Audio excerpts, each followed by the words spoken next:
So you were saying something about CIO magazine or something? Yeah, CSO magazine. Oh, CSO. So if you go to csoonline.com, you'll find this article. This article is basically one of their security analysts wrote his prediction on the 3 advanced prevention technologies areas that are expected to grow within 2018.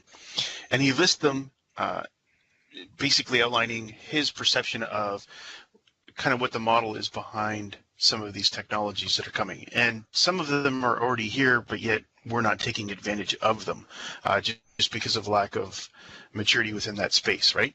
So the first one he defines is, he calls it the software-defined perimeter. And basically, this is an extension of the VPN connecting out into cloud and the mobility landscape.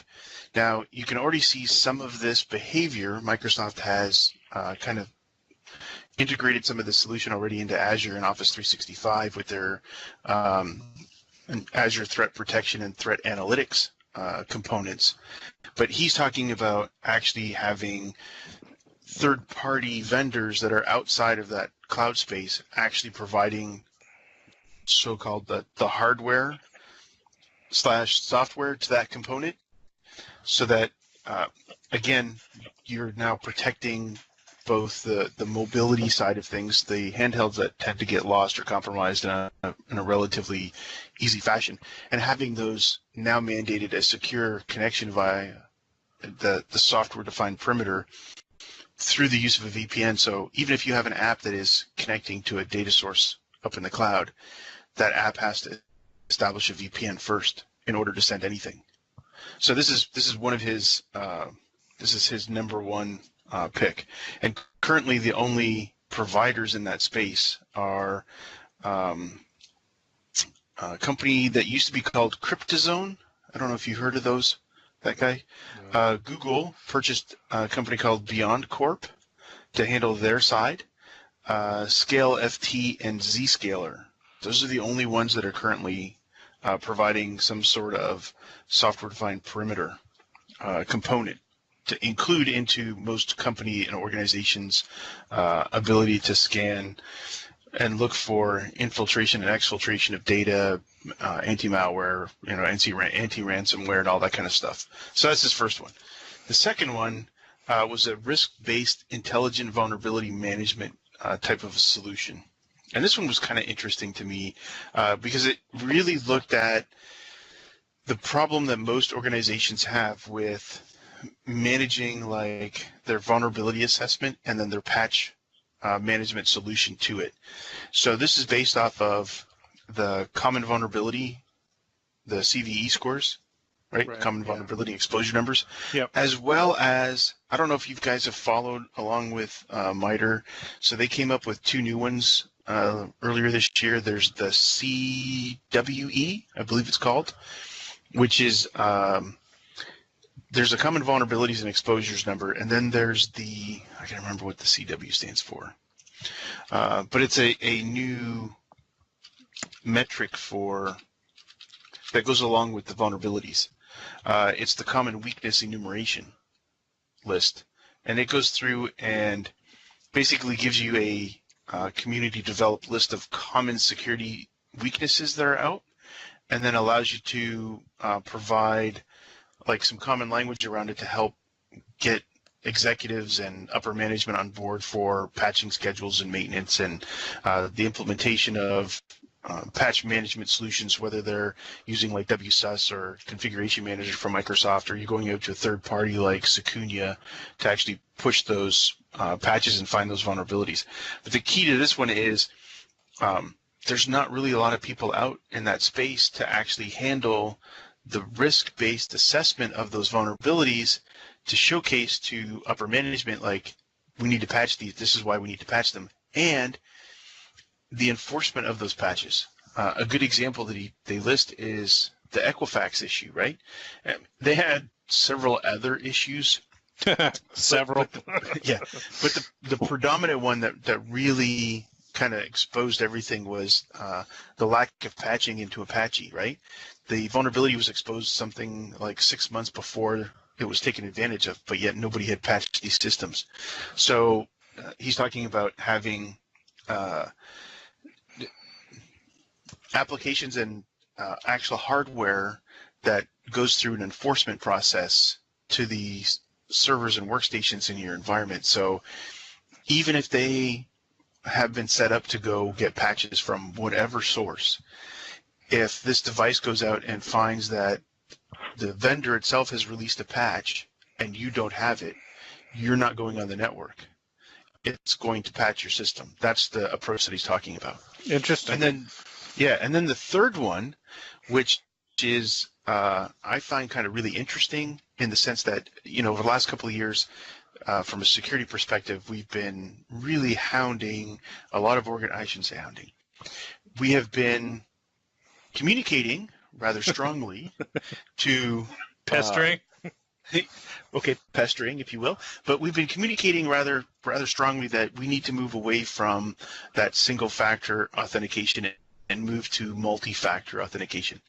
Now, one of the biggest hindrances to multi-factor authentication is, what do you do? And then when you decide to do something, how do you manage that solution? So, as an example, if you decide to go to OTPs or TOTPs, right? So one-time passwords or time-sensitive one-time passwords, you have to manage those specific devices, right? Like the RSA tokens, for example. You have to physically manage those devices. What happens when they're lost? What happens when they're stolen? Employees, right? Whoever needs to relay that information to the appropriate personnel, because a few years ago, RSA had their seed ID tokens compromised. And how they were compromised is they actually got a hold of the actual RSA token and they put it under heat stress, and they did it at such a temperature and for long enough that the device itself then kicked out what the actual seed ID was. They used that seed ID to compromise the rest of the RSA tokens in the same batch. It was really interesting. This is the one where the government, literally instantaneously, as soon as that compromise was discovered, basically unplugged their VPN solution and basically killed all the RSA tokens. And we're talking 80,000 employees. RSA tokens were immediately disabled, meaning from the server side perspective, they were no longer trusted, even though there was only a handful of the RSA tokens that were actually compromised. And that was getting a hold of the device. So his third kind of technology that is coming up into space in 2018 is the smartphone-based multi-factor authentication. Now, there's a couple of vendors out there already that are in the space, like Duo, for example. Microsoft has an authenticator app, but that's for their own implementation for their, connecting into Azure and Office 365 for administrative work and things like that. But I don't think you can use the Microsoft Authenticator app for multi-factor outside of that environment, right? Right. Because it's tied to their environment. So currently the only players in this space right now is RSA, SafeNet, Duo, and the third one was CA. Yeah. Those are currently the only, right, and we're talking about software-based or smartphone-based multi-factor authentication. So this would either be, and he's talking about not necessarily sending a text message, because that information can be readily compromised, if you will. Sending text messages to phones, that process, we can go through that now and actually take over it. But it's running a software implementation of a secure multi-factor application and it generating or connecting back in a secure manner to get that information to the phone. So you have to have it, and then it's tied to geolocation or geofencing components. He says that's another key area in the 2018 security realm. Well, on the Google side of things, Google has multi-factor authentication that you can set up for your Google accounts. And I set it up, and it has a phone authenticator app. And it's not a text message. Your phone just pops up with a message, and you have to have an Android device. But right. But I think what he's talking about here is not No, enterprise, necessarily right? Yeah. This is more on the enterprise side of things, where when you are authenticating your own account to log in, then you need your smartphone in order to provide that same connectivity. Right. And I think, And I know there's some vendors out there that do that to their own, like the Microsoft Authenticator app in right. Google, but he's talking about going beyond just the boundaries of that and having that particular app work in that space. Well, I think that I know that Microsoft Azure Active Directory, you can use multi-factor authentication, but you have to use one of those third parties solutions in it. But yeah, if you're up in the cloud in Azure, my understanding is it's not difficult to set up. No, I think one of the options, if you ever get a chance to look at it, is the U2F demo, U2FA. It's, if you just give me a second, I'll go find it. Well, while you're doing that, hold on a second. Yeah. Well, while you're talking about that, I would just talk about this. This is something I just saw in the news recently, talking about IT professionals see themselves as the biggest security risk for companies, mostly because of their administrative access.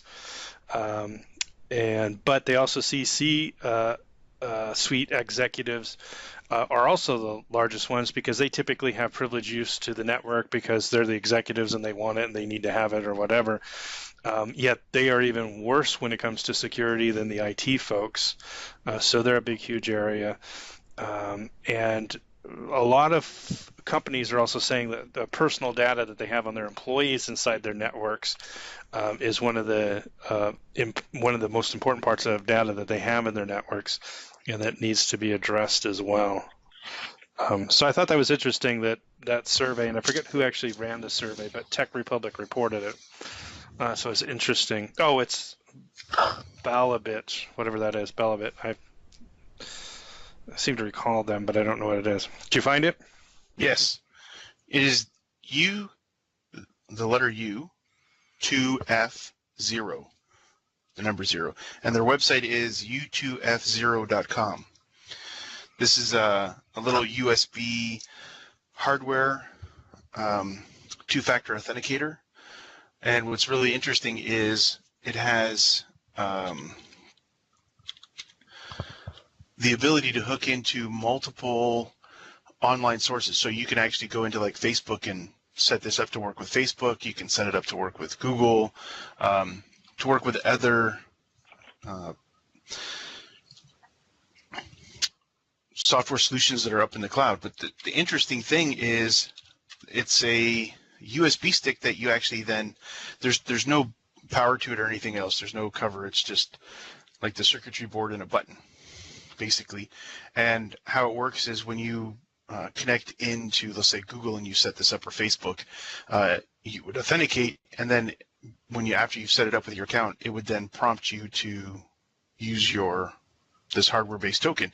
You plug it in, you hit the button, and then it would send the two-factor authentication process back in. So you have to register the device itself. Yep, that's it right there. That little device to the application that you're using. And then you can just barely make it out right beside the keyhole there. Just to the right, there's a little orange button. Mm-hmm. So you would plug this into your USB slot and then hit the button when you need to. And the light on it will turn from red to yellow to green. So when you first plug it in, it turns red, telling you that it's not sending anything in a secured state. It waits for the connection from the application. It then sets up a secure channel, and then it turns to yellow. You hit the button, and then it will turn to green when it actually authenticates. It's kind of interesting. Interesting. So yeah. What can you use it with? I mean, what's the deployment for it? You can use it as a personal multi-factor authenticator if you want, or you can include it in like an enterprise solution and hook it in as a third-party solution. So how would I use it? Like, for example, my bank does not have any options for multi-factor authentication. In fact, they don't even let you use special characters for your passwords, and they're a major bank. But could you use it for something like that? It would depend on how their site is set up, because this would have to go through the back end to their site. Like, it would still have to depend on it. The bank itself would have to have like a connection to accept that as an authenticating source, right? Gotcha. So that's why I said some of the providers that are listed, like most of us probably use Google and Facebook and Dropbox. I don't know if you guys use Dropbox, but there's a small list down there. Should be on their site somewhere. Yeah, right there. GitHub and applications like that actually support it. There's a site. I have to remember where it is. I can't remember if it's on their website somewhere, but they had a link that you could find a list of like applications that are currently supporting two-factor authentication with this. So if you go to that link, and that's what I'm trying to find where that link is. I went to it a couple of weeks ago. I was doing some research on it because I thought it was pretty cool. Yeah, it looks like it'd be very interesting.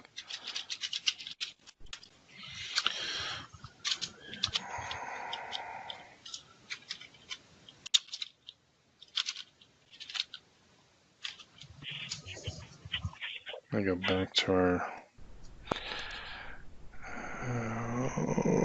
I lost my stuff. Manage content, that's where it is. Brian's here, yay. Hello, Brian.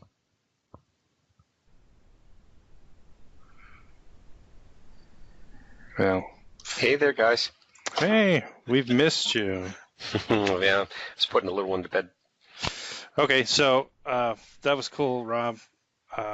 And I put the competitor to that up in the chat window there. And I have purchased this about 3 or 4 years ago. They were really expensive at the time, and they work. They're annoying, but they work. Well, you know, it's funny because this next story that I talk about is one of these use cases for why we need to have multi-factor authentication. Although I don't know if this is going to solve it, but one of the issues that in the UK they were talking about, their lawmakers there were talking about how they share passwords with various people throughout their organization because they need to be able to have access to their email or their social media or those types of things. And I can understand social media. Most social media doesn't have the ability to give rights to another person to post as you or give them limited rights. I mean, Facebook can do it with pages, but like I don't know that you can do that with Twitter, other than you can set up other utilities that manage your social media for you, like Hootsuite or something like that. But if they don't have something like that, then you have to give them access to it so let them do it. And the problem is that puts them at risk, and especially somebody that's like a lawmaker. You know, someone's definitely trying to hack into them.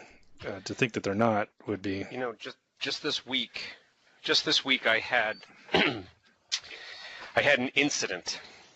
Oh, you had an incident. I had an incident, and That sounds ominous.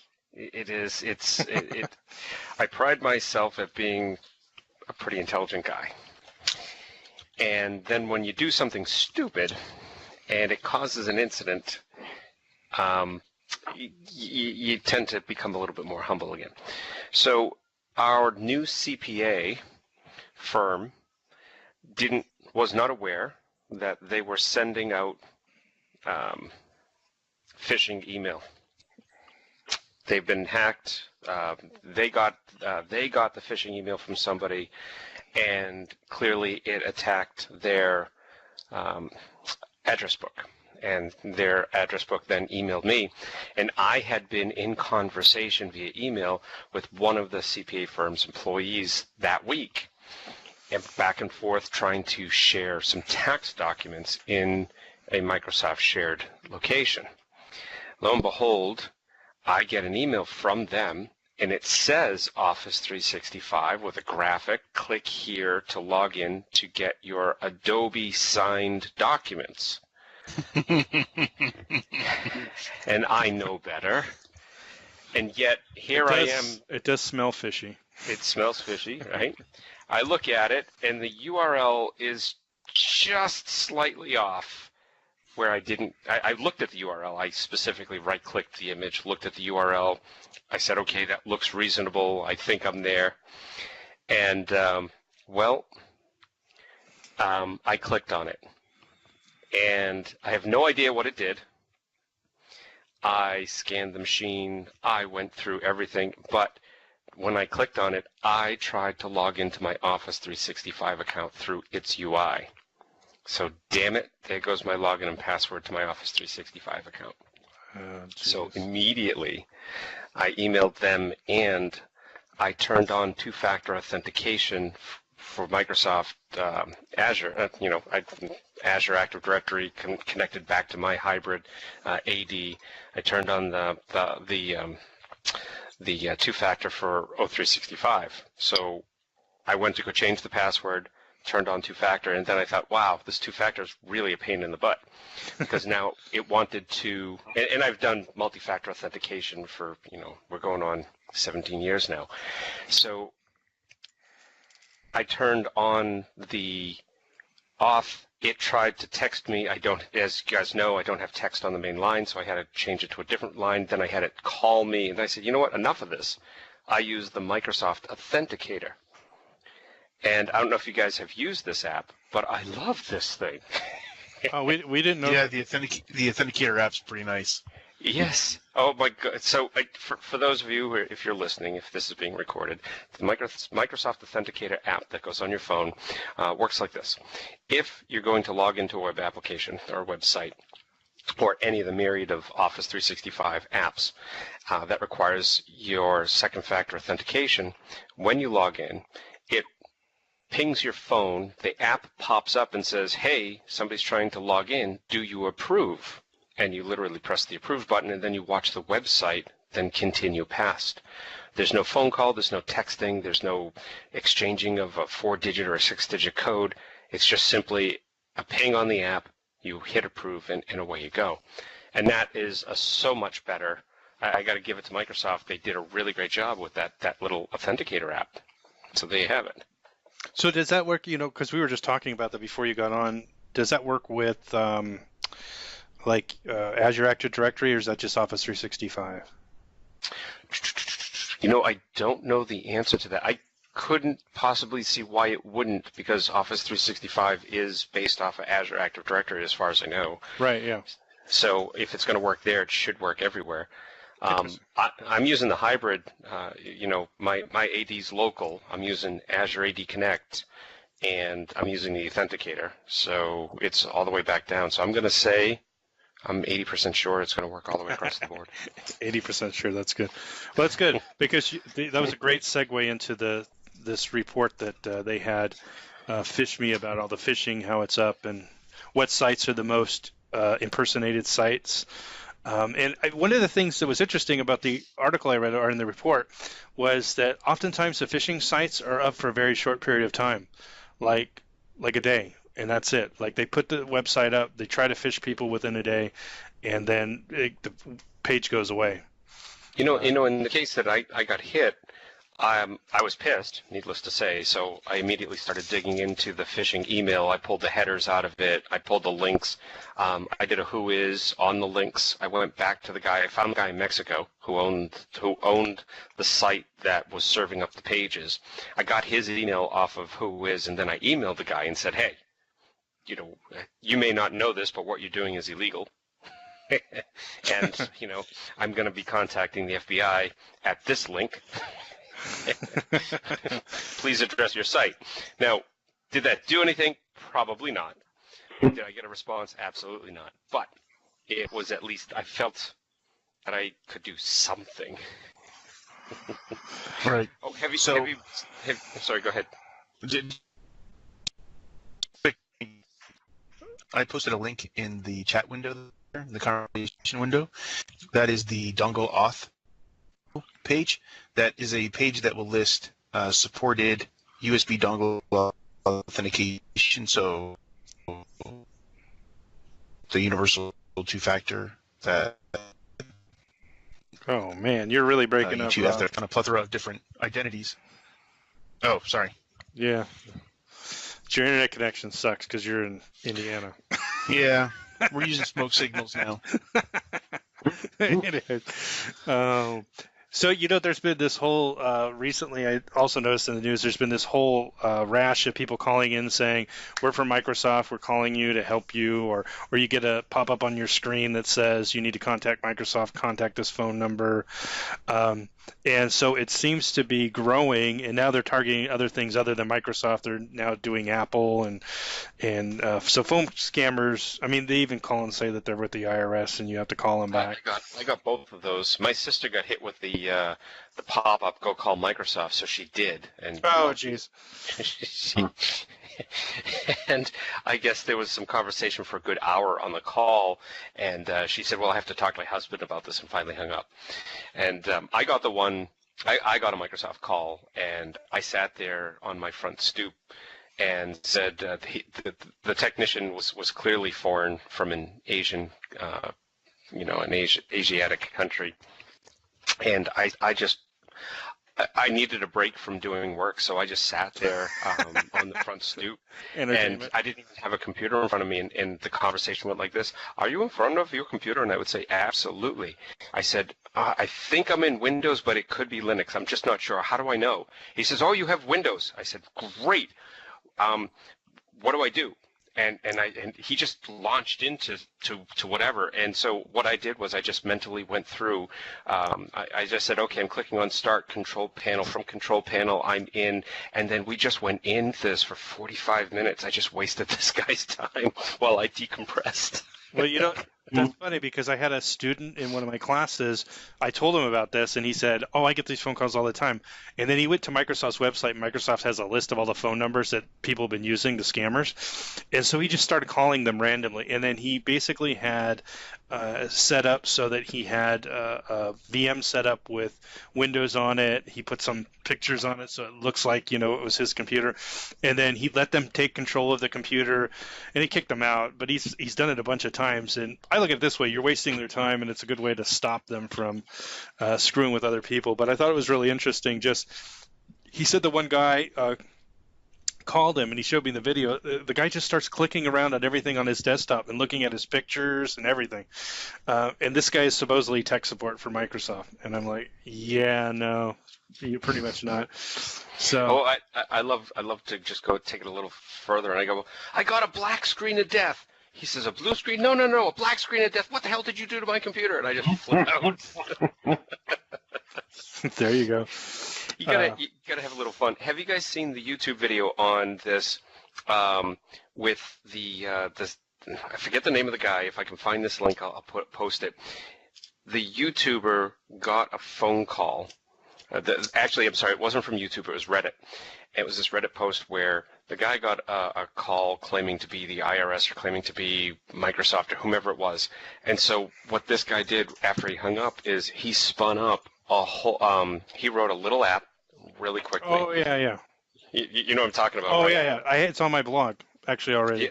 Yeah, that thing is fantastic. It just robocalled these guys back and forth. And he's got multiple videos because he has one where he called the call center twice and then put the two people into the same phone call. That was fantastic. Oh, I want that source code because I've been getting a couple of those, and so I want to do the same thing. The IRS called me, and the government they answer the call by saying the government has chosen you for a one-time payout of $30,000, and we're betting that you want to know how you got chosen. And I said no, and I would say no, not really. Just send me the money. Anyways, yeah, those scams are something that you have to watch out for. They've been around. Other things that come up recently is that people have password fatigue. This gets back to the multi-factor authentication again, and people not wanting to change their passwords because they're getting tired of it. And I thought this report was interesting because there's about 191 passwords people have to manage. I have like over 300 passwords I have to manage, but the average is they type it in 154 times a month, and I think I probably typing in more than that. But that, I don't know how many people they had in this survey and what level they are, but as an IT person, you probably have more passwords than anybody else. Other things in the news, Apple and their High Sierra that it gives you all access, root password with no password, leaving root on in there. But earlier this quarter was also that there was this malware increase on Apple. So it's interesting that one, they have more vulnerabilities, or they're doing really shoddy work. Releasing it with the root still turned on and with no password is really like a boneheaded move. Where's the quality assurance there? But then on top of it, they're at higher risk because they're now being targeted more often. So this is one. Did you see the news yesterday that this one was awesome? I read this around 11:30 last night. For 45 days, at least 45 days, Microsoft left the public key hanging out off of Dynamics CRM Sandbox. So, oops. You could download the cert along with the public and private keys. Oh, jeez. And not just the public, but the private. And when a developer found this, I think it was in Europe or whatnot, back in August, he informed Microsoft, and Microsoft said, well, he contacted support, didn't know what to do with it, and it went nowhere.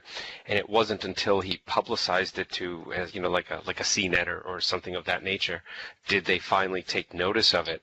Oh no, they published it to some.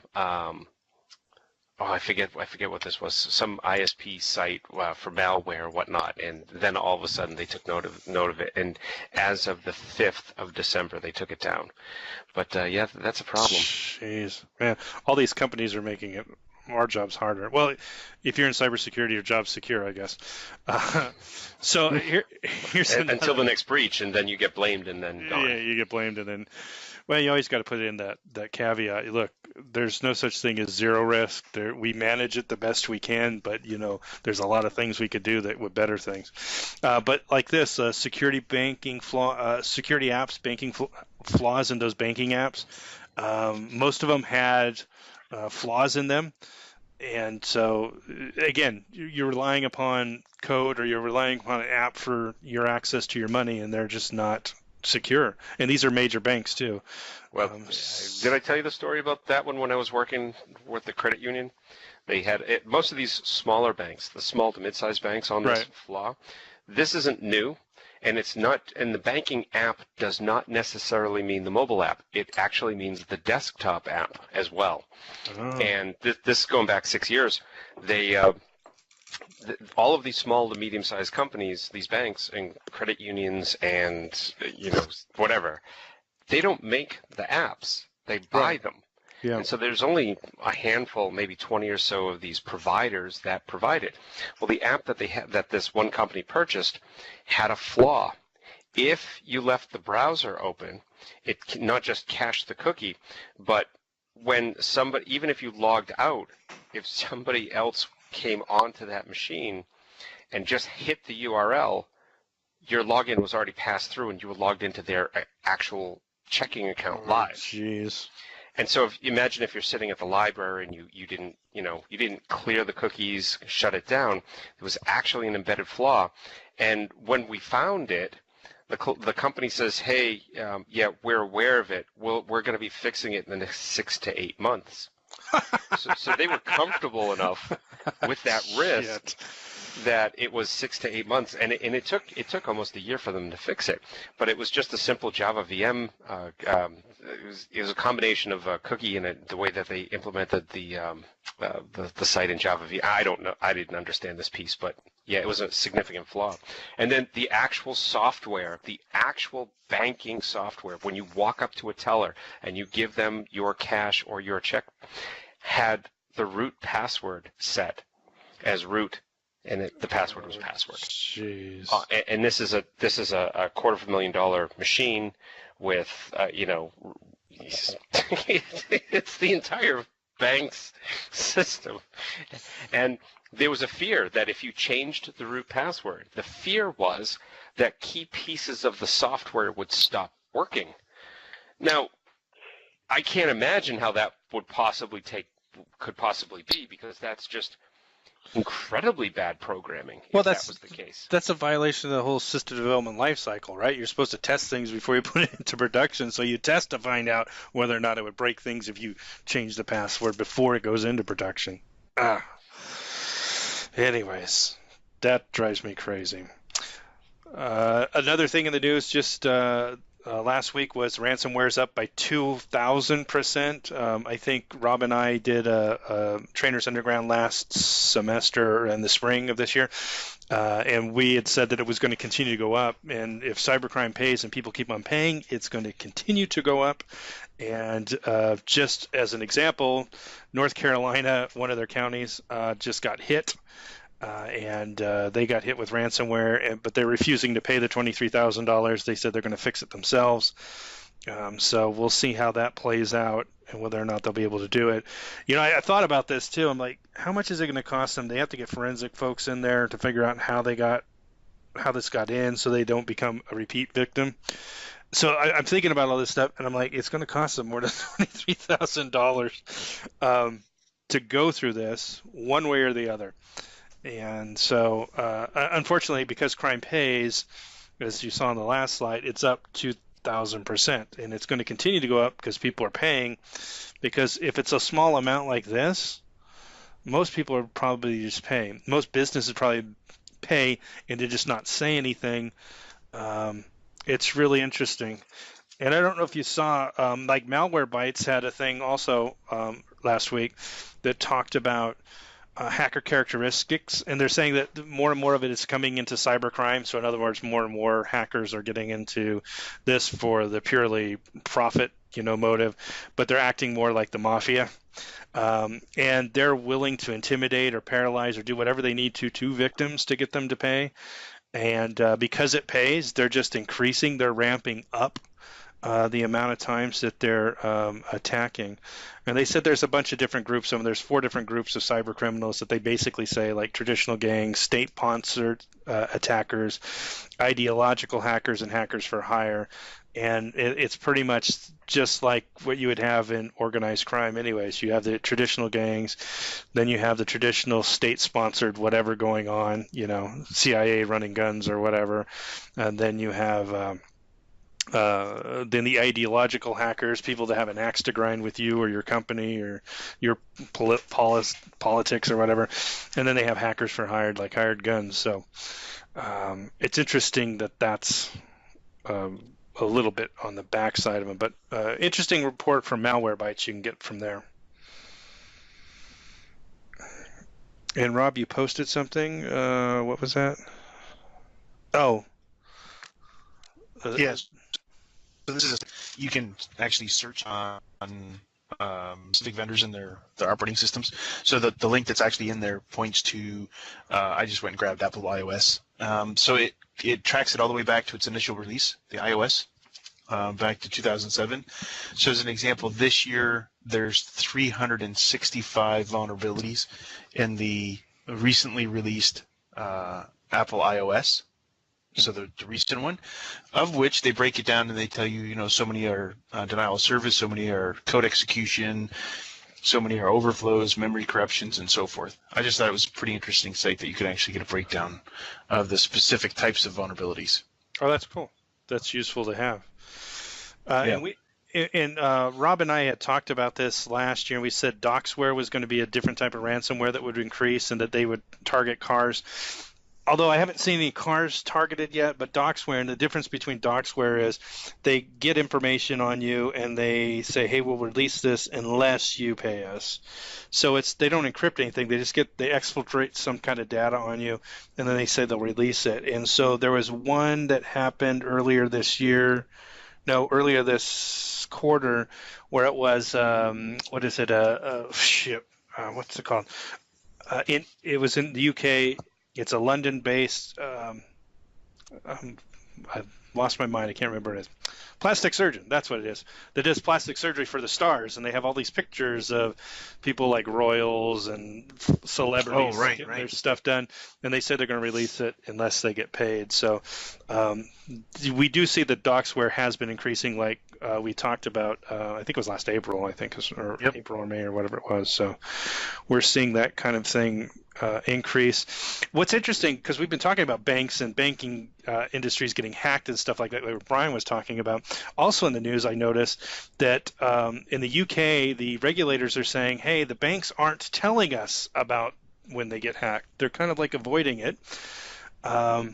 And here in the United States, in careerinfosecurity.com, they were saying, hey, reporting breaches to law enforcement, it really does matter, because law enforcement can then get profiles on the criminals, and they can better catch them.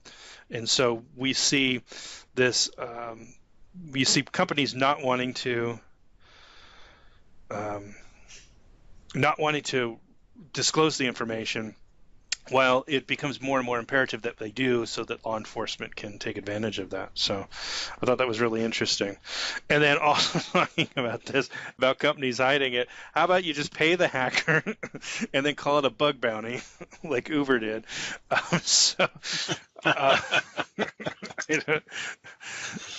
It is what it is, right? I think that's a big egg on their face for this one. So I don't know what's going to happen with this one. It's a bad situation for Uber, but I don't know. I don't see anybody stopping using Uber. So, but it's interesting that they're just trying to work with the hackers to try and just pay them off, so that, and again, not report it. And so, but now here's the thing: they didn't report it. It comes out, and now organizations like the Attorney General or whatever for the state of Washington says, "Hey, we're going to sue over this because you didn't report it soon enough." So I think that those types of things will kind of push those banks and those other organizations into reporting it more often than they've been doing it.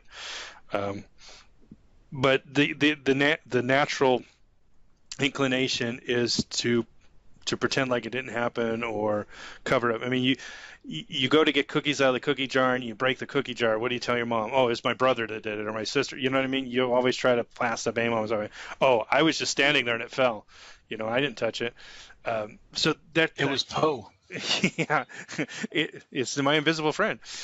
So it's that human nature of just trying to avoid it, I think, is what you have going on there. And then you hear about the crypto coins that were potentially stolen. I don't know if they actually got any information about that, because that was just that was today, I think, earlier today. So who knows whether it got, because it says December 12th. No, the 7th. It was on the 7th. So don't know whether or not that actually happened with if the money actually did get stolen. But if it did, you're seeing now, I also read another report, and I think it might be even here, is that cyber criminals are starting to go after cryptocurrencies. One, because they use it, but two, because they can launder money, but two, they also figured out that they can steal it from other people. It's a lot easier to break into somebody's crypto vault than it is into a bank. So they're increasing their areas there. But on the good news side of things, I don't know if you know this, there's a cyber criminal. He had the AKA the Belarusian. He's been around for a long time. I didn't know who he was, but people in the circles that are trying to catch hackers know about him. So he's been out for a long time. He's been doing this since the early 2000s or something like that. They finally caught him. Brought down his network with the help of Microsoft and Europol, and there was another organization that helped Microsoft with the information to triangulate where he was, capture him, whatever they did. They found out that this guy had 1,500 malicious domain names set up for his criminal enterprise. And by the way, it wasn't just like one type of thing that he was doing. It was all kinds of fraud. He was selling out fraud as a service. I mean, true cloud guy, right? So they took and they black holed all those domain names, so that when the traffic would go to him, it would just go into a sinkhole. And basically what they found in the first 48 hours, they had 2 million unique devices from 223 countries were connecting to him. So that means there's 2 million devices at least out there on the internet that are still infected with his malware, yet his botnet's been taken down. But he had like 1,200 command and control servers, and he had 464 distinctive botnets, and over 80 different types of malware families of stuff going on. So it takes a hit out of crime. I don't know how big of a hit it's going to take, and how many other organizations like that. But when you see stuff like this, I wonder, like, is there like only like 5 hackers out there in the world doing everything, right? 5 major ones, or, I don't know if that's the case or not, but, and they're getting away with it for so long. I don't know how this guy screwed up, that he got caught. That would actually be something interesting to learn how that happened. But there was another one. Go ahead. By the way, just to kind of touch on a point that you just made, on December 6th, the thieves apparently broke into NiceHash, the cryptocurrency vault company, right? Stole $63 million in Bitcoin. Gotcha. That they did steal it. Okay. Yep, it's gone. Well, there you go. And most of those funds belong to actually the company's customers who used the site to exchange their their computer processing power into the cryptocurrency. Wow. 63 million gone. So basically what it was is they stole 4,736 Bitcoin. Were stolen worth 63 million as of Wednesday afternoon. Wow. Well, security's still going to, the criminals, like I said, if it pays, they're going to try and do it. And here's another example. They're actually hacking into banks. So this Russian hacking group was hacking banks in the U.S., Britain, and Russia.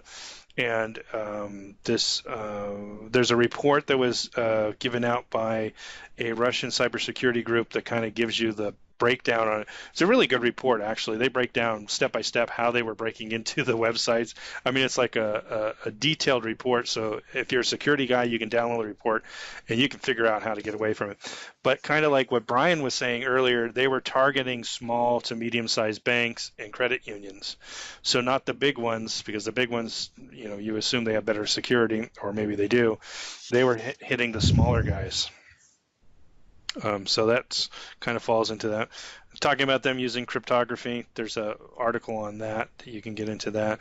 Here's another Canadian hacker for hire that was pled guilty in U.S. federal court for taking usernames and passwords and selling them to Russia. Our Russian hackers, or I don't know who in Russia they were selling it to, but I thought that was interesting that, again, we're catching another one. The Treasury's coming up with their new cybercrime, launching this, new incentive to try and do. It's integrating cybercrime with financial crimes, and they're working on doing that better. And they're also. Oops, that went fast. Where'd that go? Go back here. Interesting. So the House passed a bill, but the Senate doesn't have a bill, and they're passing a bill to revamp Homeland Security, to have cybersecurity as its own separate entity and agency that just deals with cybersecurity and critical infrastructure. So that new agency, the CISA, I guess is what it would be called, the Cybersecurity and Infrastructure Security Agency. Now, the Senate doesn't have a bill, so I don't know what's going to happen to it going forward, but it's interesting that they're looking at this and saying, okay, Homeland Security is great, but the cybersecurity stuff, we got to give it its own little compartment and make it its own agency, and it's probably not going to be a micro agency, but it'll probably be a pretty large one, and hopefully that does good for the country and businesses.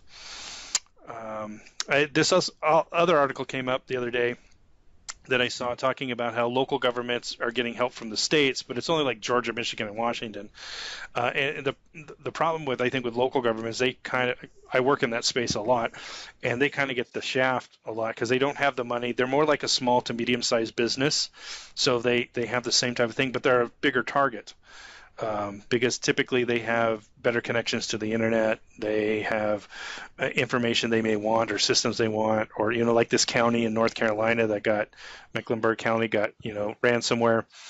So they're bigger targets, right? Most of them have noticed, not most of them, but 33% of them have reported an increase in cyber attacks from an ICMA survey. And the interesting thing is, how many of them are even monitoring it? How many of them don't even know if there's been an increase or not? Because I monitor our networks where I work at the accounting firm, and I've noticed an increase in attacks. Looking at firewall logs and other types of things, or malware logs, I've noticed an increase in attacks. So ransomware's up 2,000%. How are they not seeing it? I just don't think they're monitoring it. Most of them don't have a cybersecurity policy, and only a third of them have a written recovery plan. So, again, they're like small businesses, so they're very susceptible, and it's unfortunate. So I think states need to help them, but I think the federal government needs to help them. They don't get a whole lot of help from the federal government unless they have critical infrastructure, and they can get some type of grant on that. Switching gears a little bit, this other article I saw talking about China tech giants. So some of China's big technology groups are helping the Chinese government hunt down criminals and political dissidents. So a lot of people are really upset about that. Human rights organizations, that companies are now helping nation states. Of course, China would say they're criminals. Other countries would say, well, they're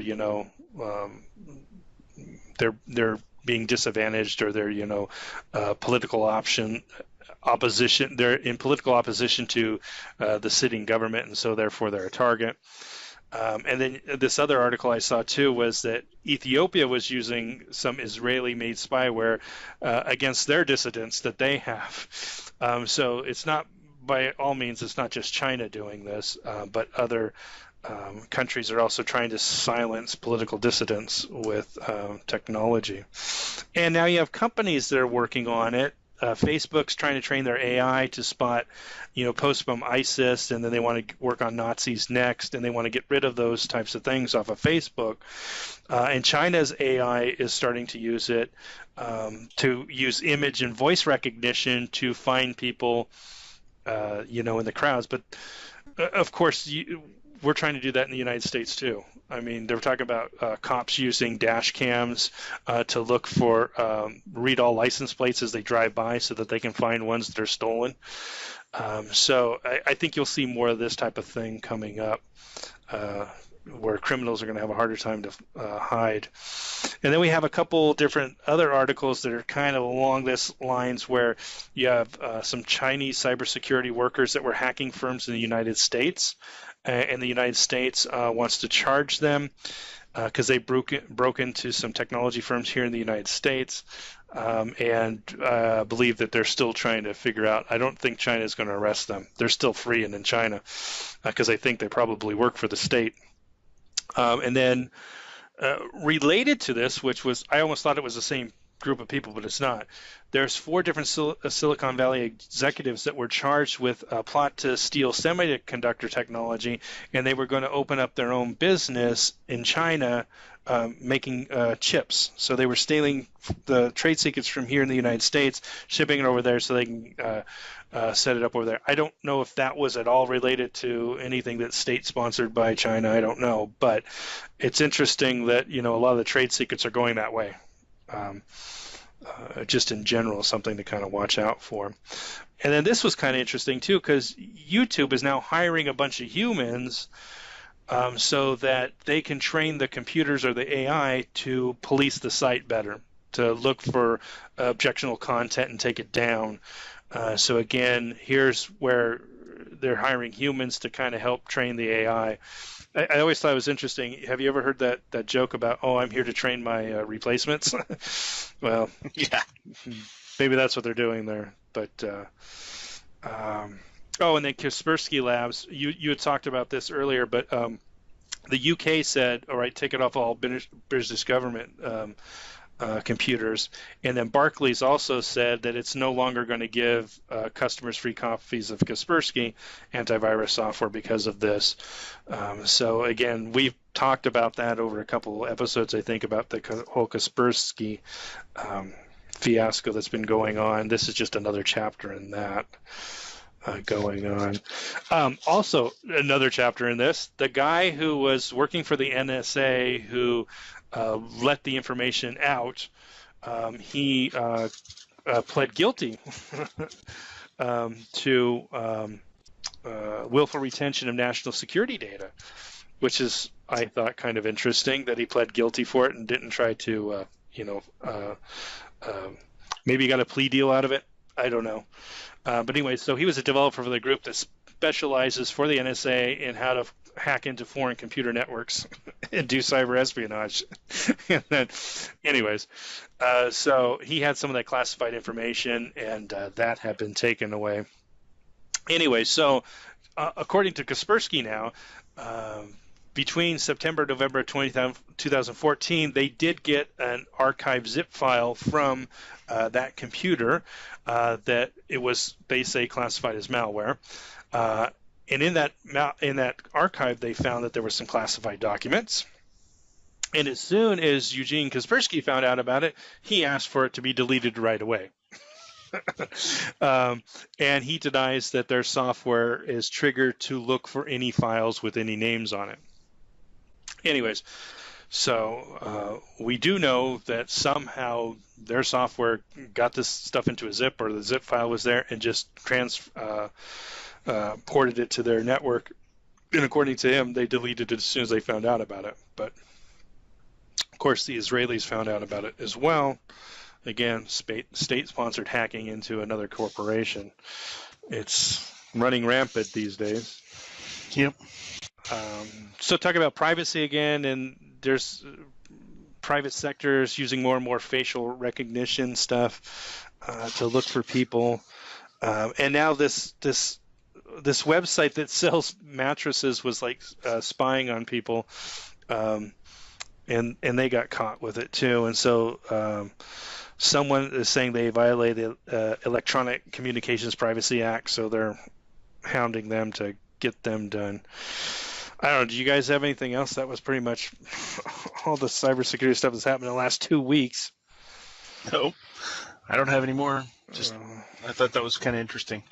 Not really the last 2 weeks, but I thought it was kind of interesting. The FBI has released from IC3 essentially a PSA about internet-connected toys, actually expressing to consumers be careful of what toys they purchase for their children for Christmas, because there is, I guess, a fear of a sweep of hackers actually using internet-connected toys to compromise all kinds of personal information. I found it really interesting because it was a twist. What was the toy that you could put a cassette in the back and play whatever the cassette was, and it would... Was that Teddy Ruxpin? Yeah, Teddy Ruxpin. Yeah. There was a recent re-release of that toy, but I think that's one of the ones that was internet connected, so that it could actually like stream music and play music that way. And I think that's one of the items, if I remember right.